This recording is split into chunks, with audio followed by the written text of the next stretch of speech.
last night in the NBA, one night after Mason Plumlee's great block on LeBron James, the Brooklyn Nets' Magic ran out as they fell to the Orlando Magic 115 to 111.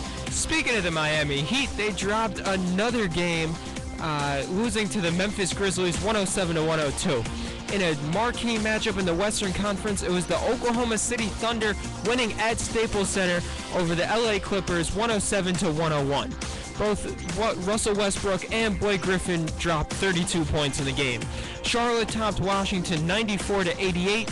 Indiana defeated Milwaukee 104 to 102. It was Denver over Houston 123 to 116. Cleveland topped Detroit 122 to 100. Toronto put up 125 against the 76ers and won 125 to 114. Atlanta defeated Boston 105 to 97. Boston has now lost 9 straight. Chicago defeated Minnesota 102 to 87. Phoenix topped New Orleans 94 to 88. And Portland over Sacramento by 1 point, 100 to 99. In the NHL, it was the Chicago Blackhawks 3-2 over Montreal in overtime. Pittsburgh defeated Detroit in a shootout 4-3. Columbus topped Dallas 3-1. Calgary defeated the LA Kings 4-3, and it was Anaheim over San Jose 5-2. With your WICR Sports Update, I'm Ian Sachs. We're back for our second segment of the day here, and we have the Western Conference playoff picture. We are looking at the battle for the last 3 seeds. The top 5 seeds have all clinched playoff berths in the Western Conference, and so now we are looking at the 3 spots that are still up for grabs. Well, the standings as of right now look like this. We've got the Golden State Warriors at 48 and 29 in the 6th spot. In the 7th seed, we have the Dallas Mavericks at 48 and 31, 1 game back. Phoenix is right now in that last and final 8th spot at 47 and 31, a half game behind, or a game and a half behind. No, a half game. Yeah, a half game behind Dallas. And Memphis is 1 game behind them on the outside looking in. Sean and Armand, I'm opening it up to you. First question. Golden State Warriors, can we just say they're in? Yeah, they're definitely in. I have them projected finishing 52 and 30, winning 4 of their next 5 games. I actually have them losing 1 game in Denver. I feel that being an upset, Denver is going to have a solid homestand victory to end the season. But yeah, they're 2.5 up on Memphis, who's currently the 9th seed, and they have the edge over Dallas. They won the season series, so in order for Dallas to bypass them, Dallas would have to win all 3 of their games, and Memphis would have to win 2 out of the 5. So I don't see that happening. Yeah, the Warriors are going to cruise by. All they need to do is win 3 of their next 5 games, and they're in. So you have them winning in Portland? Yes, I have them actually trying to catch Portland out there. Wow, okay. Wow. Portland's been struggling of recent. They've been on the decline. They're starting to do what they did this a couple years ago too. They were a 2 or 3 seed for most of the season. The last 2 months they went on a spell and they just fell into the 6th and 5th hole to finish the year. And I see the same thing coming back to haunt them this year. Golden State is 2 games back of Portland. That if what you're saying is right, that they're going to catch Portland, that's going to be a huge game Sunday in Portland. Yeah, it's a big game. Sean, right, you're saying Warriors are in? Yeah, I'm saying Warriors are in. I'm not sure if they're beating Portland, though. Right now, Portland's riding a 2-game win streak, and I feel like they're going to start getting back in their groove. I know LaMarcus Aldridge has come back for a while, and it's proved to pay dividends for them, at least. But I feel like they're going to, the Warriors, at least, are going to fall in Portland. And then I have them losing either or the home or the road game against Denver, one of the 2. Yeah, definitely. So, yeah. The thing that what leaks out in my mind about this Warriors-Portland game is the Warriors are phenomenal this year on the road. their struggles this year have been coming from Oracle Arena. They have not particularly been playing that great from Oracle Arena as we've seen them play over the last 2 years. So I have them bring. We'll get to this Portland game later in our pick'em. Okay. So don't go analyzing that too much later. That's a little plug for what's coming up in our third segment. We have our pick'em. But anyway, I agree with you guys. Golden State definitely they're gonna get in. I mean, of their final playoff. Of their final 5 games in the regular season, they only have one matchup against a playoff team, so they should definitely take it. Again, their schedule is hosting Denver tonight, at LA tomorrow, at the LA Lakers tomorrow, at Portland on Sunday, hosting Minnesota on Monday, and then going to Denver on Wednesday. So I think they definitely have a favorable schedule. Like I said, all they got to do is win 3 out of 5, and they're in. That's tiebreakers, everything included, 3 out of 5. Definitely doable for them. Mm-hmm. But now we get to where it's really bunched up. We've got 3 teams, and right now 7, 8, and 9 in the Western Conference. 3 teams within a game and a half of each other. Yeah. And the 9 seed teams 14 games over 500 in the Memphis Grizzlies. That's insane. I think if the Memphis Grizzlies were in the Eastern Conference, they would be tied for 3rd. You know what the crazy thing is too? There's a stat. One of these teams, I think it was 6 years ago, 6 or 7 years ago, the Golden State Warriors finished at 48-34, and they did not make the playoffs. Someone could break that record this year by going 49-33. It's possible that all 8 teams in the Western Conference that make the playoffs will have 50 wins. No, it's not, because they all play each other, so someone's gonna give each other a loss. Well, Phoenix right now needs 3 wins to get to 50. And they're in the 8th seed. Yeah, but they play Dallas and Memphis, so someone's gonna not be able to get to 50. Right, Memphis. Yeah, so it's not possible for all 3. No, I'm saying that 8 teams in the playoffs. Oh, 8 teams. Okay, I thought you meant all 3 of these teams. No. All right, I was about to say. No. If Memphis gets to 50, they have to run the table. Yeah. They have to run the table, which would preclude probably Phoenix and Dallas maybe from getting there. All being said, who do you guys have 7 and 8 seed right now? So just to take it back a step and look at who these teams have coming up. We've got the Dallas Mavericks have 3 games remaining. They host San Antonio tonight. Tough game. Then they host Phoenix on Saturday. And then Wednesday they travel to Memphis. Phoenix, meanwhile, has 4 games remaining. Tomorrow night, hosting San Antonio. Saturday night, hosting Dallas. Going to Dallas. Sorry, excuse me. Monday night, hosting Memphis. And then Wednesday night in Sacramento.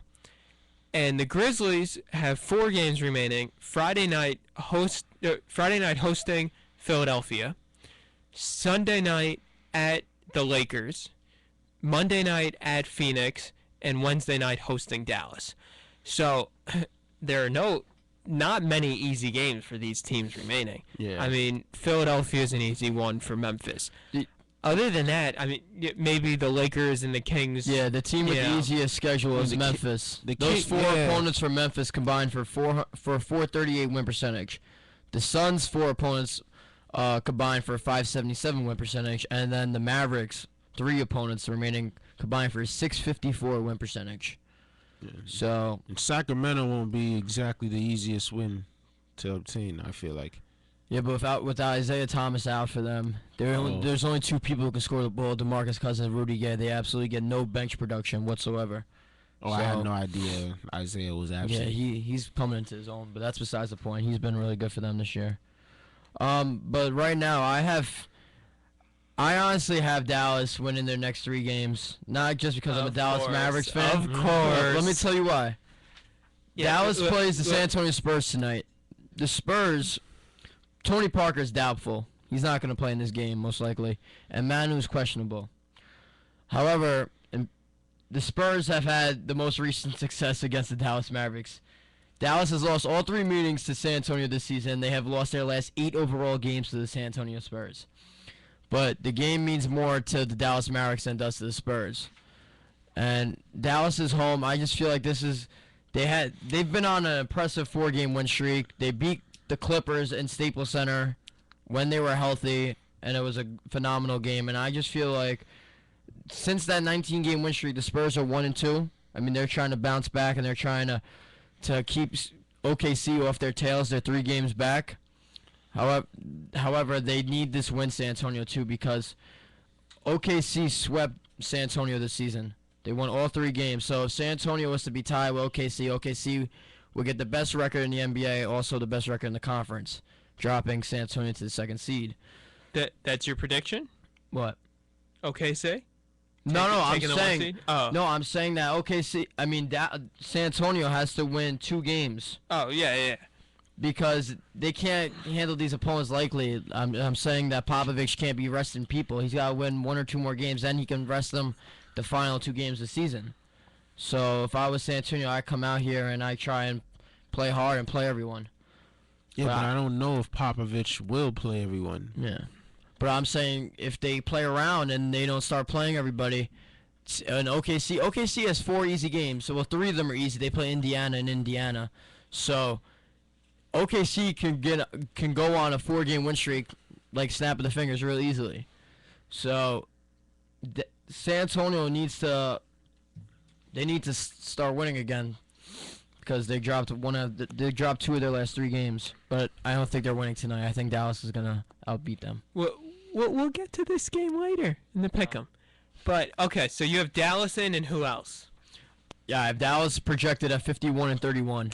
I have Memphis Grizzlies projected at 49-33.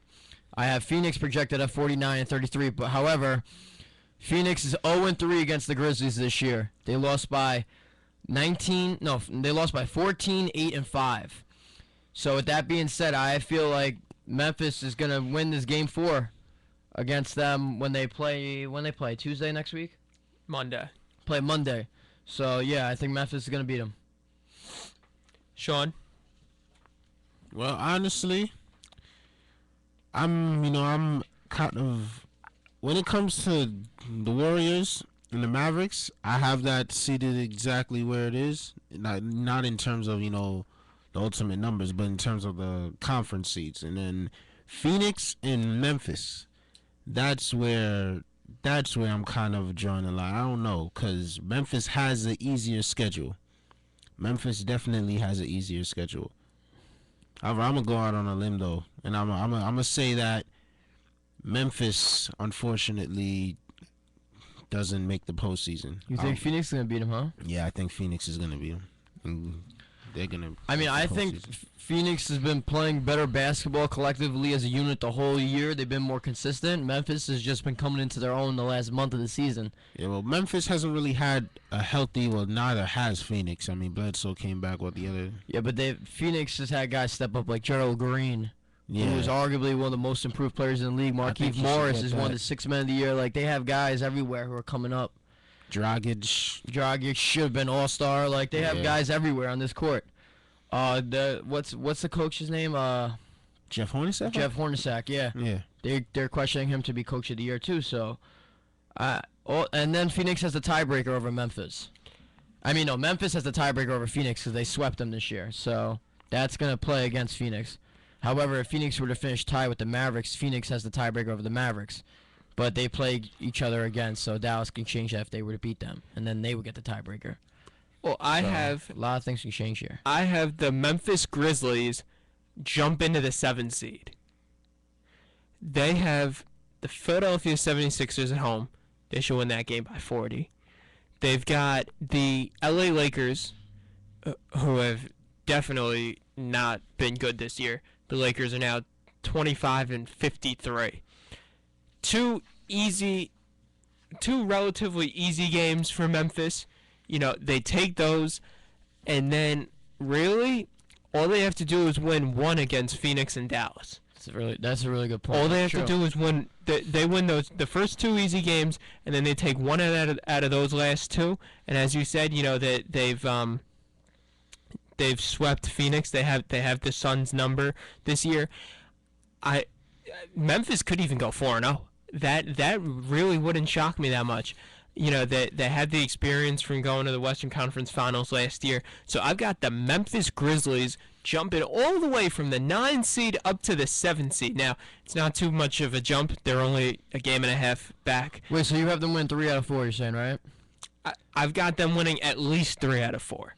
I could see them. That means the Mavericks would have to finish. The Mavericks would have to not win a game the rest of the season because the Mavericks are the tiebreaker over Memphis because they swept them this year. So the Mavericks have to go 0-3 for Memphis to get the 7th seed. Just throwing it out there for you. No. Yes. Because if they finish tied, Mavericks would get the tiebreaker. Yeah, he's right. Because Memphis has 46 wins. 3 wins would give them 49. So that would mean that in order for them to get the 7th seed, Dallas would have to go 0-3 to finish the season. Okay, and that's definitely it's possible, but possible. I'm just saying that's what you're saying. Yeah, that's. All right. I mean, all right. So the Grizzlies went head to head, fine, and then so that's one loss for Dallas. San Antonio, great team. Yeah. So you know that's definitely feasible for them. And then it's just the Phoenix game for Dallas that is the question mark there. And then the 8 seed between Dallas and Phoenix. Oh, this is a really tough one. They both have the Spurs, and then they have a head-to-head, and then they have. So basically, you're saying Phoenix would have to win just 2 games, because you're saying Dallas is going to go 0-3. I'm just saying what you're saying. So Phoenix would have to finish 49-33, and they make it in, because you're predicting Dallas to finish 0-3. So then Phoenix would finish 49-33. So Phoenix is probably your 8th seed. Because you're saying Dallas is not. There's no way Dallas can get in the playoffs so they don't win another game. Right. Unless Phoenix was to lose. You know what I mean? I'm just saying from your perspective, from what you're saying. Dallas does have the toughest schedule, although they only have 3 games. In my opinion, they have the toughest remaining schedule. Right. Exactly. Yeah, but they also have games on hand on all these guys. Right. Well, because they've played more games. So, but 2 of their 3 games against these 2 other opponents. So, yeah. For some reason, I'm thinking Memphis at the 7 and Dallas at the 8. I think maybe Phoenix might drop one in there and then let Dallas sneak in. That's what I'm going with. So I'm gonna go with the Phoenix Suns being the team that is on the outside looking in when it is all set and done. Wait, let me just say, for that to be possible, though, then you're saying that they're going to finish 40, because right now, someone has to win that game when they play each other. If Phoenix were to win that game against Dallas, Phoenix would get in. You understand what I'm saying? Yeah. So, I how would Dallas get the 8th seed? I don't know. I'm just saying you need to back it up with the... That's just what I'm imagining. I haven't looked at the numbers. But probably you understand what I'm saying, right? Yes. No, you got. It was just just plain looking at the teams. That's what I would envision happening. But I know that the numbers. I know Armand's jumping down my throat. Oh, you don't have the numbers. You don't have the numbers. I'm just saying because you have to account for the win and the loss when they play each other. I know. I was saying just blindly looking at. Not even really factoring in logistically. That's what I was saying. But probably going with the numbers, then that would mean Dallas is on the outside looking in. All right. So, Sean, who you got? I have Golden State, seed 6. That's a lock. I have Dallas. Taking 2 out of these 3 games, so I have Dallas staying where they are, and the only thing I may have Phoenix dropping and Memphis taking the 8th. That's what I had too. So you know what? He's gonna change his mind now. Why would I change my mind? Why would I change my what mind? you're saying, a lot of stuff needs to happen, and you know, never mind, I'm not gonna bring it up.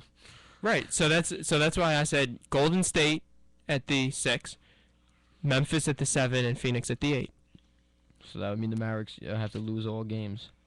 which is totally feasible. They have San Antonio, who's a good team. They have Phoenix, who's a good team, and they have Memphis, who's a good team. Mm-hmm. Memphis is on the road. It's in Memphis. Totally feasible that they drop all 3. The Mavericks drop all 3, finish at... He's forgetting, though, that the Mavs beat the Memphis Grizzlies by 14 points twice and 12 points. Twice so they beat them both times at home and on the road by double digits. But we'll see. We will see. So when you're crying that your Mavericks are done with basketball in a week, we'll see then. But anyway, we went there. No, they'll be done in the first week of April when they play the OKC Thunder. we're already in the first week of April. No I faith. mean the last week of April. Anyway, so that's all we have time for looking at the Western Conference playoff pictures. We'll take a quick break, and then we'll be right back for our weekly pick'em. I expected you to say they could potentially get out the first round, but you said not a true fan, man. I'm a true fan. I'm just being realistic. Should I